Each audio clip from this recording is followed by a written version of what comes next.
स्वागत है आप सभी लोगों का। आज मैं चर्चा करने जा रहा हूँ हिस्ट्री ऑप्शनल का जो यूपीपीसीएस 2022 का जो पेपर आया था उसके संदर्भ में कुछ।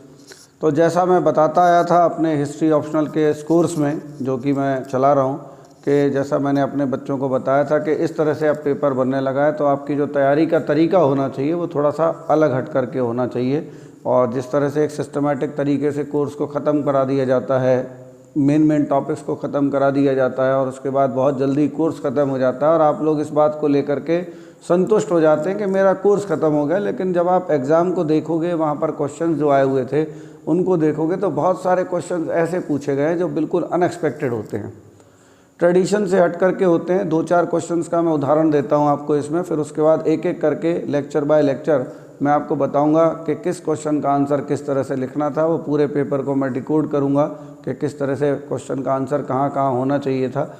तो सबसे पहले आप अगर चैनल पर नए हैं तो चैनल को सब्सक्राइब कर दीजिए और वीडियो पसंद आए तो उसके बाद लाइक कर दीजिएगा। जो लोग आपके यार मित्र हैं उनके साथ अगर वो हिस्ट्री ऑप्शनल लिए हैं तो शेयर करिएगा। जो लोग हिस्ट्री ऑप्शनल ना लिए हों वो लोग इस वीडियो को अपने बेकार में अपना कीमती समय बर्बाद ना करें।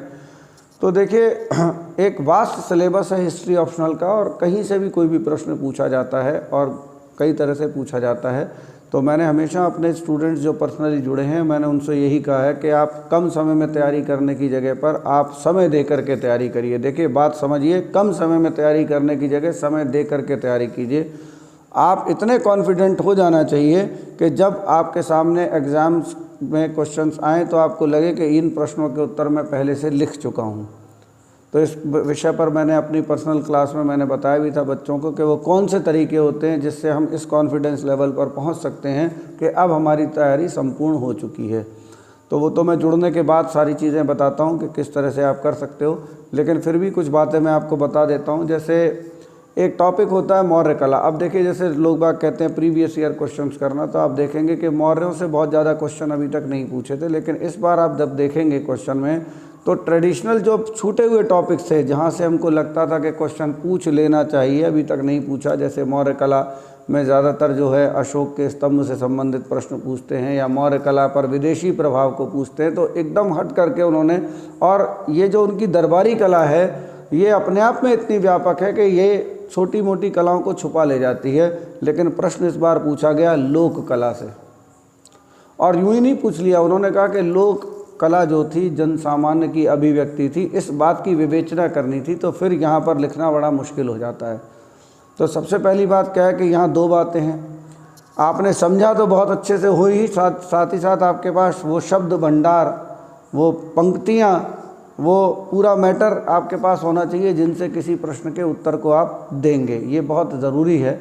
और मैं अपनी क्लासेस में पर्सनली ये दावा करता हूँ कि मैं अपने क्लास को इस तरह से सुनियोजित करके रखता हूँ कि उसमें लेक्चर समझाने की बात पूरी होती है और केवल सिर्फ यही नहीं होता कि बस समझा दिया अब आप लिख लेना, कोई भी क्वेश्चन आ जाए तो कह दिया ये लिख देते, नहीं।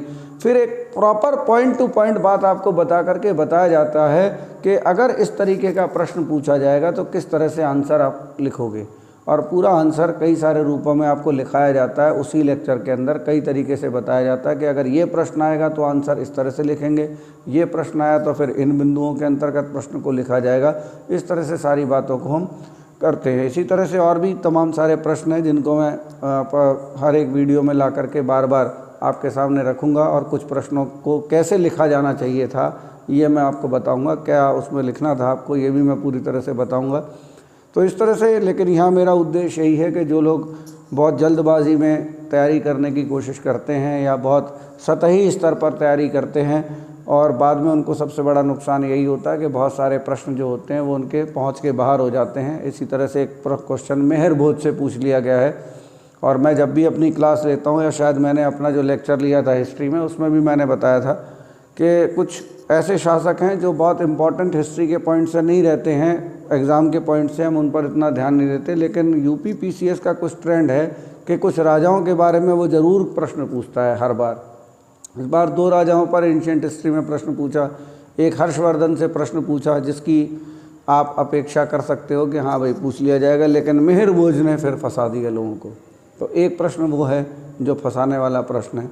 तो इस तरह से 2 प्रश्न तो मैंने आपको बता ही दिए और तमाम ऐसी चीज़ें हैं जिसके विषय में पूछा गया है। कुछ पारंपरिक प्रश्न भी हैं जो यथारूप से आते हैं, जिनको सभी लोग कर सकते हैं, तो वो अपनी जगह ज्यों के त्यों हैं, कोई बात नहीं। लेकिन जब 60% पेपर यथावत है लेकिन 40% कुछ ऐसे प्रश्न हैं जो आपको फंसा सकते हैं, तो ऐसी स्थिति में फिर आपका पेपर जो बिगड़ना स्वाभाविक है। और अगर आप प्रश्न कर भी जाते हैं तो फिर अब इस बात की बात है कि उस प्रश्न के उत्तर को आपने किस गुणवत्ता के साथ लिखा है, ये बड़ा इम्पॉर्टेंट है।